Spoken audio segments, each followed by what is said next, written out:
ഏതായാലും ഈ കശാപ്പ് വലിയ വിഷയമായി മാറി. മാധ്യമങ്ങൾ അങ്ങനെ മാറ്റി. പകുതി കാര്യങ്ങൾ മറച്ചു വെച്ചുകൊണ്ട് അർത്ഥസത്യങ്ങൾ പ്രക്ഷേപണം ചെയ്യുന്നത് നല്ലൊരു പ്രവണതയല്ല. കാരണം എന്താണ്? ഇത് സുപ്രീം കോടതിയുടെ ഒരു വിധിയാണ്. ആ വിധി അനുസരിച്ച് കശാപ്പിനെ നിരോധിച്ചിട്ടില്ല. അത് പോസ്റ്റിനകത്തൊക്കെ കൃത്യമായിട്ട് പറഞ്ഞിട്ടുണ്ട്. കശാപ്പ് നിരോധനമല്ല, കാർഷിക ചന്തകളിൽ കശാപ്പ് ചെയ്യാൻ വേണ്ടി മൃഗങ്ങളെ വിൽക്കുന്നതും വാങ്ങുന്നതും 1960 നെഹ്റു സർക്കാർ ഉണ്ടാക്കിയ നിയമത്തിന് വിരുദ്ധമായതുകൊണ്ട് അതിനെ തടയണമെന്ന് സർക്കാരിനോട് സുപ്രീം കോടതി ആവശ്യപ്പെടുകയാണ് ഉണ്ടായത്. സുപ്രീം കോടതി നിർദ്ദേശം നടപ്പിലാക്കേണ്ടത് സംസ്ഥാന സർക്കാരുകളാണ്. അല്ലാതെ കേന്ദ്ര ഗവൺമെന്റ് അങ്ങനെ ഒരു നിയമം ഉണ്ടാക്കിയില്ല. നിയമം അങ്ങനെ ഒരു ദിവസം കൊണ്ടുണ്ടാക്കാൻ സാധ്യമല്ല. പാർലമെന്റും ഒക്കെ ഇല്ലേ ഇവിടെ? അതിനെല്ലാം കവച്ചു വെച്ചുകൊണ്ട് ഗവൺമെന്റ് അങ്ങനെ ഒരു നിരോധനം ചെയ്യുമോ? ഇതിപ്പം ഈ റംസാൻ നോയമ്പ് നാളെ തിളങ്ങാൻ പോവുക മിക്കവാറും സ്ഥലങ്ങളിൽ. അപ്പോൾ മുസ്ലിം സമുദായത്തിലുള്ള സഹോദരന്മാരെ ഒരുമാതിരി പേടിപ്പിക്കാനോ പ്രകോപിപ്പിക്കാനോ ഉള്ള ഒരു മാർഗമായിട്ട് ഇത് തെരഞ്ഞെടുത്തത് വളരെ വേദനാജനകമാണ്. മാധ്യമങ്ങൾ അങ്ങനെ ചെയ്തത്. മാതൃഭൂമി പോലും അതിന്റെ ആ കാര്യം മറച്ചുവെച്ചു.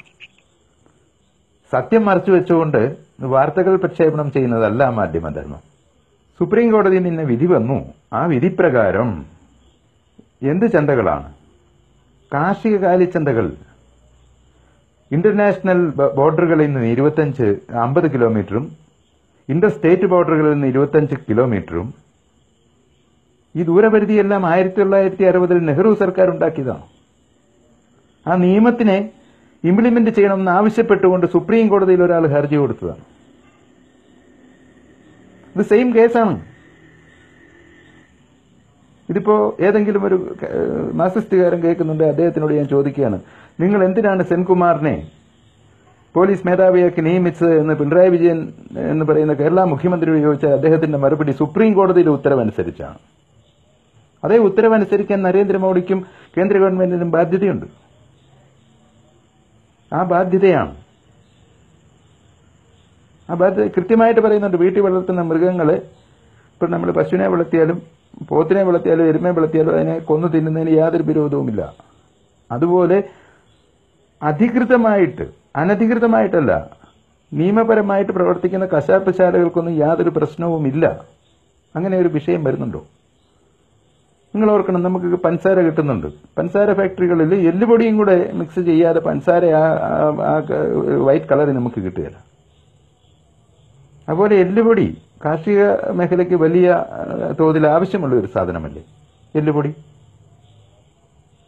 അതുപോലെ തുകൽ വ്യവസായമോ, ചെരുപ്പ്, ബാഗ്, പേഴ്സ്, ഇതെല്ലാം ഉണ്ടാക്കണ്ടേ? ഇതിനപ്പുറത്ത് വേറെ സാധനം കൊണ്ടുണ്ട്. മെഡിക്കൽ ഇൻഡസ്ട്രിയിൽ ക്യാപ്സ്യൂളുകൾ ഉണ്ടാക്കുന്ന, ക്യാപ്സ്യൂൾ എന്ന് പറയുന്ന സാധനം നിങ്ങൾ കണ്ടിട്ടുണ്ടായിരിക്കും. ടാബ്ലറ്റ് അല്ല, ക്യാപ്സ്യൂൾ എന്ന് പറയുന്ന ഒരു ക്യാപ്പ്, 2 ക്യാപ്പിനകത്ത് ഈ പൊടി നിറച്ച മരുന്നുകളാണ് ക്യാപ്സ്യൂൾ. ആ ക്യാപ്സ്യൂൾ ഉണ്ടാക്കാൻ വേണ്ടി ഒരു സാധനം ആവശ്യമുണ്ട്. അതെവിടുന്നാണ് എടുക്കുന്നത്? മൃഗങ്ങളുടെ എല്ലിനകത്തുള്ള മജ്ജ ഉപയോഗിച്ചാണ് ആ സാധനം എടുക്കുന്നത്. ഞാൻ അതിനെപ്പറ്റി വിശദമായിട്ട് പോസ്റ്റ് ഇട്ടിട്ടുണ്ട്. ഓസിൻ എന്നാണ് ആ സാധനത്തിന്റെ പേര്. ഓസിൻ ഉണ്ടാക്കുന്നത് എവിടുന്നാണ്? ആ ഇൻഡസ്ട്രി എല്ലാം കൂടെ തകർന്നു പോകില്ലേ? അങ്ങനെ ഒരു തീരുമാനം ഗവൺമെന്റ് ഓഫ് ഇന്ത്യ എടുക്കുമോ? അതും പാർലമെന്റ് പോലും അറിയാതെ ഒരു രാത്രി കൊണ്ട് അല്ലെങ്കിൽ ഒരു പകല് കൊണ്ടോ അങ്ങനെ ഒരു നിയമം നിർമ്മിക്കാൻ സാധ്യമാണോ? ആളുകളെ തെറ്റിദ്ധരിപ്പിക്കുന്ന വാർത്തകൾ സോഷ്യൽ മീഡിയയിലും ചിലരൊക്കെ അതങ്ങ് ഏറ്റുപാടുകയാണ്. ചിലരൊക്കെ ഇതിനകത്ത് ഇതും വിട്ടുകളഞ്ഞു. എന്ത്? ബീഫ് ഉണ്ടാക്കുന്നതിനുള്ള, ബീഫ് കറി വെക്കുന്നതിനുള്ള ചില റെസിപ്പികൾ. അതിൽ 1-ാം തരം റെസിപ്പി വേണേൽ ഞാൻ തരാം. നല്ല വൃത്തിയായിട്ട് ഉണ്ടാക്കി കൊടുത്തിട്ടുമുണ്ട്.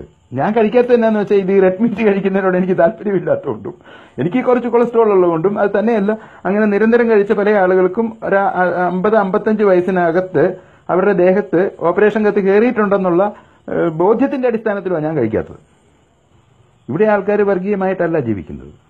ഈ രാജ്യത്ത് ഒരിക്കലും അങ്ങനെ വർഗീയമായ നിയമങ്ങൾ ഉണ്ടാക്കാനായിട്ട് ശ്രമിച്ചിട്ടില്ല. അത് നടക്കുന്ന കാര്യവുമല്ല. ലോകം മുഴുവൻ ഒരു ഗ്രാമമായി മാറിക്കൊണ്ടിരിക്കുന്ന സമയമാണ്. ഇത്തരം നിയമങ്ങൾ ഉണ്ടാക്കിക്കൊണ്ട് ലോകത്തിന് മുന്നിലോട്ട് ചെല്ലാൻ പറ്റുമോ? ഇവിടെ ഇതിനെയൊന്നും കൊല്ലാൻ പറ്റുകയില്ല, അങ്ങനെയാണ് ഇങ്ങനെയാണ് എന്നും പറഞ്ഞു. കാരണം ഇന്ത്യ മറ്റു രാജ്യങ്ങളെ പോലെയല്ല. ലോകം മുഴുവൻ ഇന്ത്യക്കാരുണ്ട്. അതേപോലെ തന്നെ ഇന്ത്യക്ക് പലവിധ ബന്ധങ്ങളും ലോകത്തെ മുഴുവൻ രാജ്യങ്ങളുമായിട്ടുണ്ട്. ലോകം മുഴുവൻ ഇന്ത്യ അറിയപ്പെടുന്നത് ഏറ്റവും വലിയ സഹിഷ്ണുതയുള്ള ഒരു രാജ്യം എന്നുള്ള നിലയ്ക്കാണ്. കഴിഞ്ഞ ദിവസം പാകിസ്ഥാനുമായിട്ടുണ്ടായ പ്രശ്നത്തിനകത്ത് ഇറാൻ പറഞ്ഞ തന്നെ, ഇറാൻ പറഞ്ഞ് ഇന്ത്യക്കാരോട് കളിക്കുന്ന പോലെയല്ല, ഞങ്ങൾ കണ്ടുകൊണ്ടിരിക്കുകയല്ല, അടിമ വെച്ച് തരുമെന്നാണ്. എന്നാൽ ഇന്ത്യയുടെ ക്ഷമയാണ് ഇറാൻ പോലെയുള്ള രാജ്യം പോലും പറഞ്ഞത്. ഇന്ത്യ എത്ര ക്ഷമയുള്ള രാജ്യമാണ്. അവരോട് കയറി കളിക്കുന്ന പോലെ ഞങ്ങളോട് കയറി ചൊറിഞ്ഞുകൊണ്ടാൽ ഞങ്ങൾ വെച്ച് കീറുമെന്ന് പറഞ്ഞു. ഇപ്പോൾ ഒരു സമയം നോക്കി ഒരു പണി ചെയ്യുന്നതാണ് മാധ്യമങ്ങൾ. അത് വലിയ ചരിത്രമല്ലേ? സമയം എന്താണ്? നാളെ അല്ലേ നാളെ കഴിഞ്ഞ് മുസ്ലിങ്ങൾ നോമ്പ് കിടങ്ങാണ്, ഒറ്റൻ്റെ കിടക്കുന്നെന്നും പറഞ്ഞ് അവരെ പ്രകോപിപ്പിക്കുക. എന്നിട്ട് അവരെ എവിടെയെങ്കിലും പ്രശ്നം ഉണ്ടാക്കുക, അല്ലെ അവരുടെ മനസ്സിന്റെ ശാപയിലും ഇങ്ങനെ വന്നുകൊണ്ടിരിക്കുക. എന്നിട്ട് അവർ ചില പിള്ളേരൊക്കെ സോഷ്യൽ മീഡിയയിലൊക്കെ 4 തെറി എഴുതി വിടുക. ഇതാണോ വേണ്ടത്? നമുക്കറിയാം കേരളത്തിലോട്ട് വരുന്നതൊക്കെ ഈ മറ്റ് സ്ഥലങ്ങളിൽ ഉപയോഗശൂന്യമായിട്ടുള്ളതും രോഗം പിടിച്ചതും അഴുകിയ മാംസം വരെ കേരളത്തിലെ ഹോട്ടലുകളിൽ വിൽക്കുന്നുണ്ട്. അത് മേടിച്ച് കഴിച്ച് അസുഖവും വരുന്നുണ്ട്. അപ്പോൾ ഇതിനൊക്കെ നിയമപരമായിട്ടുള്ള ഒരു സംവിധാനം വരുന്നത് നല്ലത് തന്നെയാണ്. ഗൾഫിലൊക്കെ പോയെന്ന് നോക്കണം, അവിടുത്തെ മാംസ മാർക്കറ്റിലോ മത്സ്യ മാർക്കറ്റിലോ എങ്ങാനും ഒരു അഴുകിയ മീൻ വിറ്റ് കഴിഞ്ഞ് കഴിഞ്ഞാൽ പണി അവിടെ പാഴ്സൽ കിട്ടും. ആ രീതി മദ്യത്തിന്റെ ആയാലും എന്തിന്റെ ആയാലും ഇവിടുത്തെ ഉള്ള കച്ചവടവും കാര്യങ്ങളുമെല്ലാം അനധികൃതമാണ്. അനധികൃതമായിട്ട് ചെയ്യാനാണ് നമുക്ക് ഇഷ്ടം. അന്നേരം ലാഭം കൂടുമല്ലോ. ഈ മാധ്യമങ്ങൾ എന്തിനാണ് ഈ ഇത്തരം ഇതിന് കൂട്ടുനിൽക്കുന്നതെന്ന് എനിക്കൊരു പിടിയും കിട്ടുന്നില്ല. എവിടെ ഭിന്നിപ്പ് ഉണ്ടാക്കാമെന്നാണോ ആലോചിക്കേണ്ടത്? ഭിന്നിപ്പ് എങ്ങനെ ഉണ്ടാക്കാമെന്നല്ല, സാഹോദര്യം എങ്ങനെ വളർത്തണമെന്നാണ് നോക്കേണ്ടത്.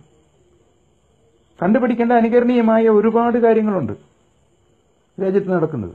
ഇപ്പം വളരെ വേദനയോടെ ഞങ്ങളോട് പറയാൻ പറ്റും. ഇപ്പം തിരുവനന്തപുരം നഗരവാണ്ടേ ചീഞ്ഞ് നാറാൻ പോവുക, 2 മഴയും കൂടെ പെയ്താൽ. സായി ട്രസ്റ്റ് അതിന് നല്ല ഒന്നാന്തരം പദ്ധതി കൊടുത്തു, ഒറ്റ ദിവസം കൊണ്ട് ക്ലീൻ ചെയ്തു തരാം, കോടിക്കണക്കിന് രൂപയുടെ കട ഉണ്ടേലും വേണ്ടി ഇനിയും തീർത്തേക്കാം എന്ന് പറഞ്ഞു, ചെയ്തേക്കാം എന്ന് പറഞ്ഞു. അത് കൊണ്ടുപോയിടാൻ പാറമടകൾ അന്വേഷിച്ചപ്പോൾ രാഷ്ട്രീയം കൊണ്ടല്ലേ, മാലിന്യം വെച്ച് രാഷ്ട്രീയം കളിക്കുന്ന കേരളം, അതിന് കൂട്ടു നിൽക്കുന്ന മാധ്യമങ്ങൾ.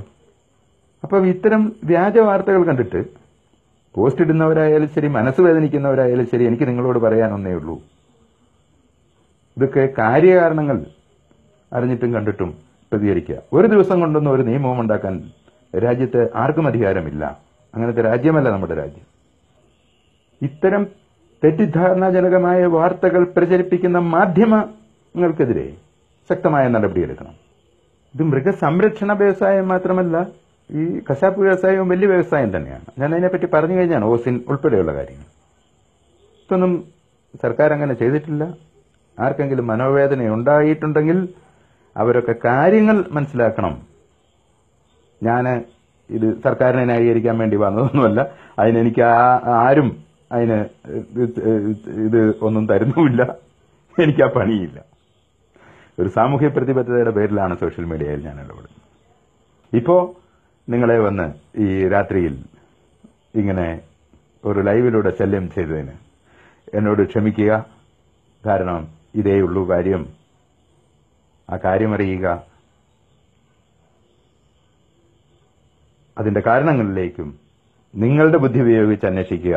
മാധ്യമങ്ങളുടെ ബുദ്ധിയോ ഇതര തൽപര കക്ഷികളുടെയും അതേപോലെ തന്നെ കുബുദ്ധികളുടെയും ചിന്തകളെ നിങ്ങളുടെ ചിന്തകളാക്കി മാറ്റാതിരിക്കുക. സ്വതന്ത്രമായി ചിന്തിക്കുക. നാം സ്വതന്ത്ര പൗരന്മാരാണ്. റിപ്പബ്ലിക് ഓഫ് ഇന്ത്യയുടെ, ഇന്ത്യൻ റിപ്പബ്ലിക്കിന്റെ നാം ഓരോരുത്തരുമാണ് ഭരണഘടന അനുശാസിക്കുന്ന പരമാധികാരി ഭാരത പൗരനാണ്. പൗരൻ എന്ന നിലയ്ക്ക് നമുക്ക് പരമാധികാരമുണ്ട്. പക്ഷേ നമ്മുടെ പരമാധികാരത്തെ മറ്റുള്ളവർ ചൂഷണം ചെയ്യാൻ, അവർക്ക് കൊണ്ട് ഈ തലച്ചോറുകൾ പണയം വയ്ക്കാൻ നിങ്ങളാരും തയ്യാറാകരുതെന്ന് ഒരിക്കൽ കൂടി അഭ്യർത്ഥിച്ചുകൊണ്ട് ഞാൻ ഈ ലൈവ് ഇവിടെ അവസാനിപ്പിക്കുന്നു. നന്ദി, നമസ്തേ.